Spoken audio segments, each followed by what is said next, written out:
ಇಂದೇ ಡೌನ್ಲೋಡ್ ಮಾಡಿ ಮತ್ತು ನಿಮ್ಮ ನೆಚ್ಚಿನ ಶೋಗಳನ್ನ ಆನಂದಿಸಿ.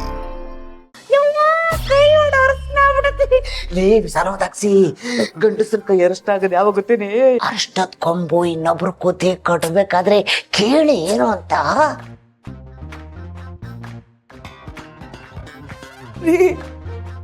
ಏನ್ರಿ ಇದೆಲ್ಲ? ನಿಮ್ ಕೈ ಏಕ್ರಿ ಅರ್ಶನ ಆಯ್ತು? ಅದು ಅದು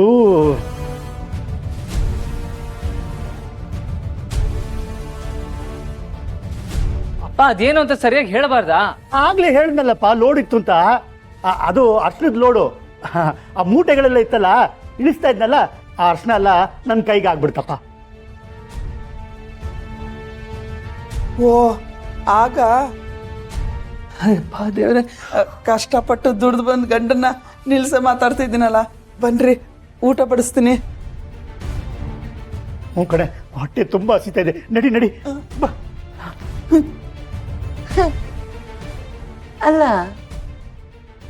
ನಿಮ್ಮ ಅವ್ವ ನಿಜವಾಗ್ಲೂ ಪೆದ್ದಿನೋ ಅಥವಾ ನಿಮ್ಮಪ್ಪ ಪದ್ದು ಪೆದ್ದಿ ಮಾಡ್ರದ? ಎಲ್ಲದಕ್ಕೂ ಅಂತ ಒಪ್ಕೊಂಡು ಹೋಗೇ ಬಿಟ್ಲಲ್ಲ ಗಾಳ ಜೊತೆ. ನಿಮ್ಮ ಅವ್ಗೆ ನಿಮ್ಮಪ್ಪ ಯಾವಾಗ್ಲೂ ಶ್ರೀರಾಮಚಂದ್ರ ಕಣಪ್ಪ. ಸುಬ್ಬು, ಇದೆಲ್ಲ ನಾಳೆ ಮಾತಾಡೋಣ. ಬಾಯಿಗ ಮಲ್ಕೊ. ನೀವು ಹೋಗಿ ಮಲ್ಕೊಳ್ಳಿ. ಅಯ್ಯ, 3 ಗಂಟೆ ರಾತ್ರಿ ನಿಂತ್ಕೊಂಡು ನಾನೇನ್ ಮಾಡ್ಲಿ? ಇಲ್ಲಿ ಹೆಂಗೋ ಎದ್ದಿದ್ದೀನಲ್ಲ, ಒಂದಕ್ಕೆ ಹೋಗಿ ಆಮೇಲೆ ಹೋಗಿ ಮಕ್ಕತ್ತೀನಿ. ನಿಮ್ಮ ಮಾವ ಬೇರೆ ಒಳಗ್ ಕಟ್ಸಿಲ್ಲ, ಎಲ್ಲ ಹೊರಗೆ ಹೋಗ್ಬೇಕು ಬಾಗ್ಲು ತಕೊಂಡು. ಅಪ್ಪ ಖಂಡಿತ ಸುಳ್ಳು ಹೇಳ್ತಾ ಇದ್ದಾರೆ. ಯಾಕೆ?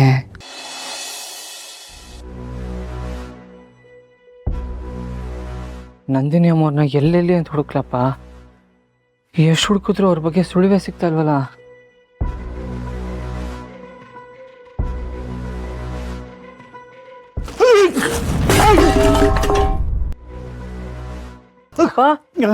ಯಾಕೆ?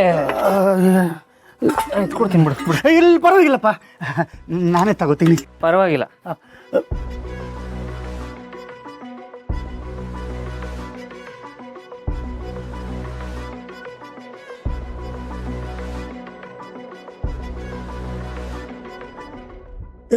ತಡಿ, ಇನ್ನೊಂದು ಕವರ್ ತರ. ಮಗನೇ,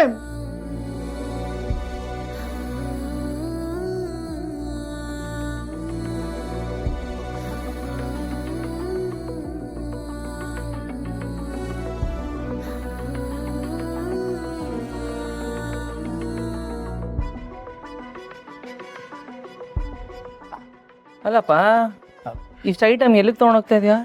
ಅದು ಅದು ನನ್ನ ಹಳೆ ಫ್ರೆಂಡ್ ಒಬ್ಬ ಇದ್ದ, ಅವನೊಂದು ಹೊಸ ಮನೆ ಮಾಡಿದ್ದಾನೆ. ಅವನಿಗೋಸ್ಕರ ಈ ಸಾಮಾನೆಲ್ಲ ತಗೊಂಡೋಗ್ತಿದ್ದೀನಪ್ಪ.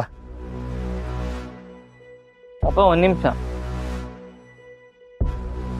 ನೀನು ನನ್ನ ಹತ್ರ ಸುಳ್ಳು ಹೇಳಲ್ಲ ಅಂತ ನಾನು ಅಂದ್ಕೊಂಡಿದ್ದೀನಿ. ಸುಳ್ಳ? ಅಪ್ಪಿ ತಪ್ಪಿ ನೀನೇನಾದ್ರೂ ಸುಳ್ಳು ಹೇಳಿ ಅದು ನನಗೆ ಗೊತ್ತಾಗಲ್ಲ ಅಂತ ನೀನೇನಾದ್ರು ಅಂದ್ಕೊಂಡಿದ್ಯಾ? ನಾನು ಯಾಕಪ್ಪ ಸುಳ್ಳು ಹೇಳಿ? ನಾನು ನಿಜನೇ ಹೇಳ್ತಾ ಇದ್ದೀನಿ. ನನಗೆ ತುಂಬ ಹಳೇ ಸ್ನೇಹಿತ, ಅವನ ಬಗ್ಗೆ ನಿನಗೆ ಗೊತ್ತಿಲ್ಲ ಬಿಡು. ಅಪ್ಪ, ನಂದಿನಿ ಅಮ್ಮವ್ರು ಎಲ್ಲಿದ್ದಾರೆ, ಅವ್ರು ಹೇಗಿದ್ದಾರೆ ಅಂತ ನಮಗೆ ಗೊತ್ತಿಲ್ಲ. ಅವ್ರನ್ನ ಹುಡುಕ್ದಿರೋ ಜಾಗನೂ ಇಲ್ಲ. ಇಬ್ರು ಎಷ್ಟು ಕಷ್ಟಪಟ್ಟು ಹುಡುಕ್ತಾ ಇದ್ದೀವಿ. ನನಗಂತೂ ಎಷ್ಟು ಟೆನ್ಷನ್ ಆಗಿದೆ ಗೊತ್ತಾ. ಆದರೆ ನನಗಿರೋ ಟೆನ್ಷನ್ನು ಇವತ್ತು ನಿನ್ನ ಮುಖದಲ್ಲಿ ಕಾಣಿಸ್ತಾನೆ ಇಲ್ವಲ್ಲ. ನಾನು ಅವ್ರ ಬಗ್ಗೆ ಮಾತಾಡೋಷ್ಟು ನೀನು ಅವ್ರ ಬಗ್ಗೆ ಮಾತಾಡ್ತಾ ಇಲ್ಲ. ಅದರ ಅರ್ಥ ನಂದಿನಿ ಅಮ್ಮವರು ಎಲ್ಲಿದ್ದಾರೆ ಅಂತ ನಿನಗೆ ಗೊತ್ತಿದೆ ಅಂತ ಆಯಿತು. ನಾನು ಎಲ್ಲಿದ್ದೀನಿ ಅನ್ನೋ ವಿಚಾರ ಸುಬ್ಬುಗೆ ಗೊತ್ತಾಗೋದು ಬೇಡ. ಪಾಪ, ನನ್ನ ಸಮಸ್ಯೆನ ಅವನ ತಲೆ ಮೇಲೆ ಹೊತ್ಕೊಂಡು ಅಲ್ದಾಡ್ತಾನೆ. ಅವನೀಗ ನಮ್ಮ ಶ್ರಾವಣಿ ಜೊತೆ ನೆಮ್ಮದಿಯಾಗಿರ್ಲಿ. ಅಯ್ಯೋ ದೇವ್ರೆ, ನಂದಿನಿ ಅಮ್ಮವ್ರು ಸಿಕ್ಕಿರೋ ವಿಷಯ ಸುಬ್ಬುಗೆ ಹೇಳಿದ್ರೆ ಅವನಿಗೆ ಸಮಾಧಾನ ಆಗುತ್ತೆ, ಖುಷಿ ಆಗುತ್ತೆ. ಆದರೆ ನಂದಿನಿ ಅಮ್ಮವರು ಯಾರಿಗೂ ಹೇಳ್ಬೇಡ ಅಂತ ಹೇಳಿದಾರಲ್ಲ, ಏನು ಮಾಡಲಿ? ಒಳ್ಳೆ ಇಕ್ಕಟ್ಟಿಗೆ ಸಿಕ್ಕಾಕೊಂಡಲ್ಲ. ಮಾತಾಡಪ್ಪ, ನಿನಗೆ ಕೇಳ್ತಿರೋದು. ನಂದಿನಿ ಅಮ್ಮವ್ರ ಬಗ್ಗೆ ನಿನಗೆ ಗೊತ್ತು ತಾನೆ? ಇಲ್ಲ ಮಗನೆ, ಹಾಗೊಂದು ವೇಳೆ ಗೊತ್ತಾಗಿದ್ದಿದ್ರೆ ನಿನ್ನ ಹತ್ರ ಹೇಳ್ತಿರ್ಲಿಲ್ವಾ? ನಿನಗೆಲ್ಲ ವಿಷಯ ಗೊತ್ತು, ನಿನ್ನ ಹತ್ರ ಯಾಕೆ ಮುಚ್ಚಿಡ್ಬೇಕು ಹೇಳು? ಆಗಲ್ಲ, ಏನೇನೋ ಯೋಚನೆ ಮಾಡಬೇಡ ಕಣ. ನಾನು ನಂದಿನಮ್ಮವ್ರನ್ನ ಹುಡುಕ್ತಾ ಇದ್ದೀನಿ. ಈಗ ಸ್ವಲ್ಪ ನಾನು ಅರ್ಜೆಂಟಾಗಿ ಹೋಗ್ಬೇಕು, ನಾನು ಬರ್ತೀನಿ ಮಗನೆ. ಒಂದು ನಿಮಿಷ ಇರಪ್ಪ. ಮತ್ತೆ ಏನೋ? ನಂದಿನಿ ಅಮ್ಮವ್ರ ಮನೆ ಸುಟ್ಟೋಯ್ತು, ಅದಕ್ಕೆ ಅವ್ರು ಈ ಮನೆಗೆ ಬಂದರು. ಇವಾಗ ಅವ್ರು ಇಲ್ಲಿಂದ ಬೇರೆ ಕಡೆ ಹೋಗಿದ್ದಾರೆ. ಅದು ಅವ್ರಿಗೆ ಹೊಸ ಮನೆ ಆಗಿರುತ್ತೆ. ಹೊಸ ಮನೆಯಲ್ಲಿ ಯಾವ ಪಾತ್ರೆ ಪಗಡೆಗಳಿರಲ್ಲ, ಯಾವ ದಿನಸಿನೂ ಇರಲ್ಲ. ನೀನು ಇಲ್ಲಿಂದ ದಿನಸಿ ತೊಗೊಂಡು ಹೋಗ್ತಿದ್ಯಾ ಅಂತಂದರೆ ನಂದಿನಿ ಅಮ್ಮೋರಿರೋ ಜಾಗ ನಿನಗೆ ಗೊತ್ತಿದೆ ಅಂತ ಆಯ್ತು ಅಲ್ವಾ? ಸುಳ್ಳು ಹೇಳ್ಬೇಡಪ್ಪ, ಅವ್ರಿರೋ ಜಾಗ ನಿನಗೆ ಗೊತ್ತಿದೆ ತಾನೆ?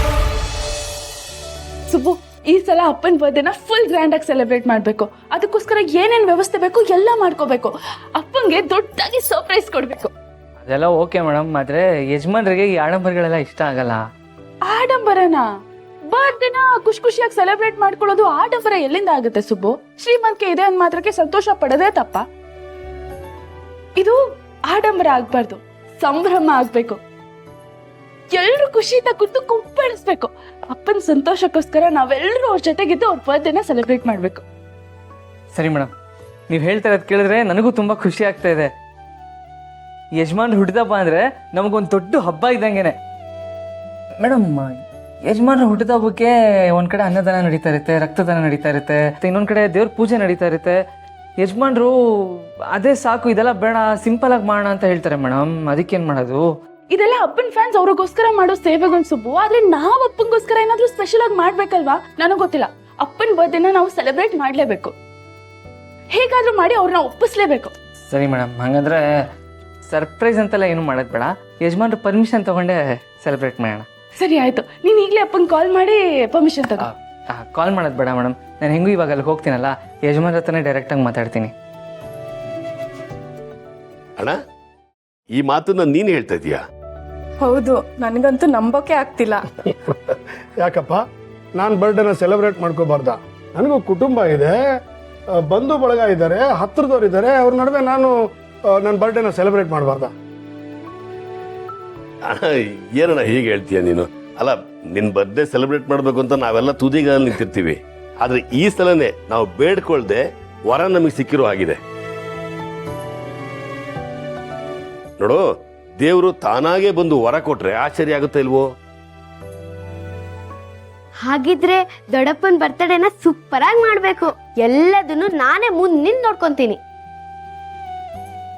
ಏ ತರ್ಲೆ, ಸುಮ್ನಿರ್ತೀಯಾ? ಈ ಮನೇಲಿ ಏನೇ ನಡೆದ್ರು ಸುಬ್ಬುನೇ ಮುಂದೆ ನಿಂತು ನೋಡ್ಕೋಬೇಕು. ಯಾವುದೇ ಕಾರ್ಯಕ್ರಮ ಆದ್ರೂ ಅವನ್ ಮುಂದೆ ನಿಂತ್ಕೊಂಡು ನೋಡ್ಕೊಂಡ್ರೇನೆ ಅದು ಚೆನ್ನಾಗಾಗೋದು.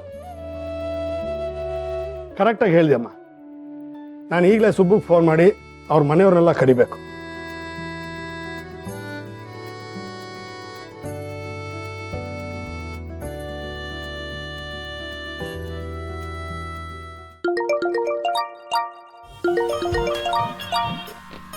ನೆನೆದವರ ಮನದಲ್ಲಿ ಅನ್ನೋ ಹಾಗೆ ಯಜಮಾನ್ರೆ ಫೋನ್ ಮಾಡ್ತೀರ ಮೇಡಮ್.